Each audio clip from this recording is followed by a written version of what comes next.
This is In the Pink Sports, where women's sports aren't a sidebar, they're the headline. I'm Mara Flynn Cassidy, journalist, fan, and unapologetic champion of women's sports. And every week we bring you the moments that move the game, from record-breaking performances to the conversations reshaping the future of athletics. Because the truth is, women's sports aren't having a moment, they're building a movement. If it's bold, if it's groundbreaking, if it's pushing the game forward, we're talking about it. We have an absolutely packed episode with major developments in basketball, hockey, soccer, and yes, even baseball.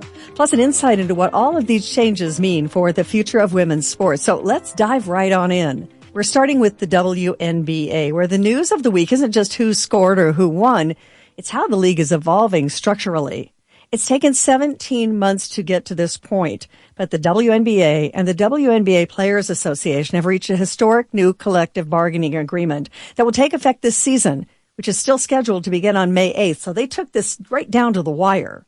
Here's what it means in the real numbers. The team salary cap for 2026 explodes from about $1.5 million to $7 million. It's about 5 times higher than before.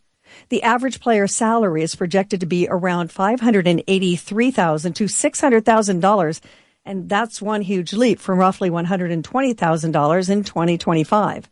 The minimum salary for most players will now exceed $300,000, which is astonishing if you compare it to where it was previously at about $66,000. Supermax contracts for the highest paid stars will start at about $1.4 million under the new deal, and they could actually grow further later in the agreement.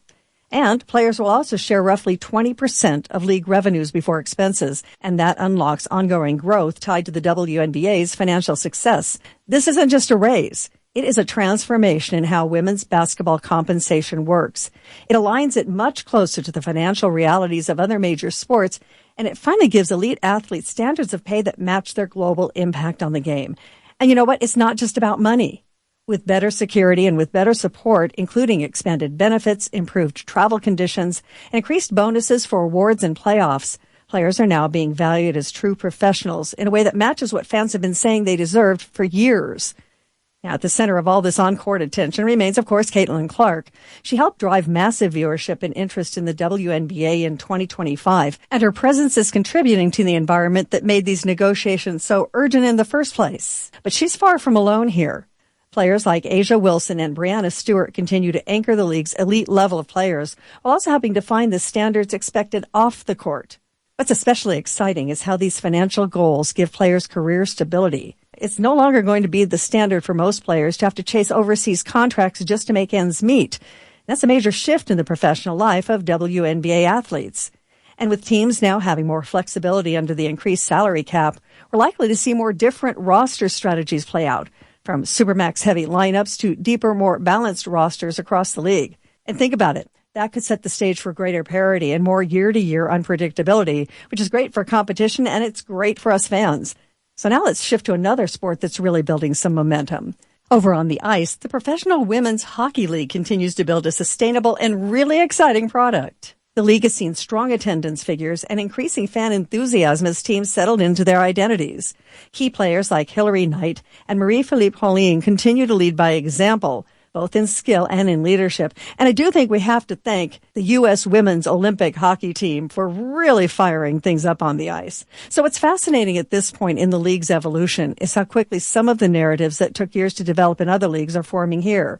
Rivalries between the teams are emerging. The storylines are growing. And fans are beginning to root for teams, not just sit by and watch. As more games are televised and available on streaming platforms, accessibility continues to build. That's a key driver of long-term fan growth. Over in soccer, the National Women's Soccer League remains one of the most dynamic women's leagues globally. Veteran stars like Alex Morgan provide leadership and visibility, while up-and-coming talents like Sophia Smith keep the on-field play at the elite level. And the influence of the United States women's national soccer team continues to resonate as their world-class performances and advocacy off the pitch drive global attention to the sport. Off the field, NWSL clubs are investing in their infrastructure, everything from training facilities to coaching resources, because long-term success really requires some long-term planning. And with more international talent entering the league each year, the level of competition keeps going up. That's making every game compelling from both a sporting and an entertainment perspective. All right, now to one of the most exciting emerging stories in women's sports, and this one is long in coming. The Women's Pro Baseball League is gearing up for its inaugural 2026 season. The last time we had a Women's Pro Baseball League, that was way back in 1954. The league is launching with 4 teams representing Boston, New York, Los Angeles, and San Francisco. All of the 2026 games, though, are going to be played in one central location, and that's Robin Roberts Stadium in Springfield, Illinois. The idea is to have a centralized neutral site to help build momentum in year one.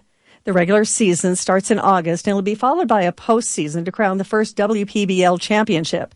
But the league's not just about baseball here. It's about building a long-awaited professional home for women athletes who have traditionally had limited pathways to the highest level of their sport. If this league actually achieves traction, and I really bet it's going to, it could lead to expansion into full home markets and more opportunities for athletes across the baseball landscape. Now for a quick women's sports business minute. Across women's athletics, investment continues to catch up with interest. Sponsors are pouring major dollars into leagues now. Broadcasters are expanding coverage, and new organizations are launching, like the Women's Professional Baseball League. It's not just growth. It is really finally a shift in how sports business operates when it comes to women. Let's take a step back here, because what we're seeing right now isn't just isolated success in individual leagues. It's really a cultural shift. The fans are showing up in record numbers. Media outlets are dedicating resources. And young athletes, well, they finally have role models they can see every night on TV. And girls see women competing and being celebrated at the highest level. It really changes what they believe is possible for themselves.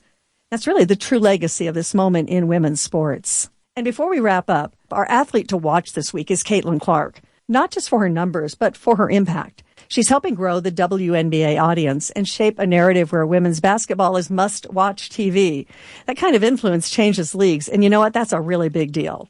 Finally, here's your rapid fire 5, okay? Get ready. 5, 4, 3, 2, 1. The WNBA continues rising in national TV ratings. The Professional Women's Hockey League shows strong attendance trends. The National Women's Soccer League is expanding its global influence, and the Women's Pro Baseball League is preparing to launch. And it all adds up to girls' youth sports participation continuing to grow nationwide. That's your update on women's sports. And until next time, keep watching, keep cheering, and keep supporting women's sports, because the future of sports, it's looking pretty pink. That's it for this week's episode of In the Pink Sports. If you loved what you heard, subscribe, follow, and share the show, because the more we amplify women's sports, the louder the crowd gets. And trust me, the crowd is just getting started. Join us next week as we continue putting women's athletics exactly where they belong, front and center. Until then, I'm Mara Flynn Cassidy. Stay loud, stay proud, and keep showing up for women's sports.